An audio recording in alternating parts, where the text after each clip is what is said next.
अरे बाप रे बाप, ये मड़वा में तो बड़ा सब साली लौकतारी। लागत है हमरा के ना छोड़िए का।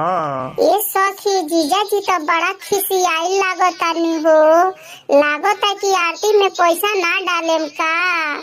तो चलो पटा के निकाल ले हल जा। जल्दी जल्दी डाली जीजा आरती में पैसा।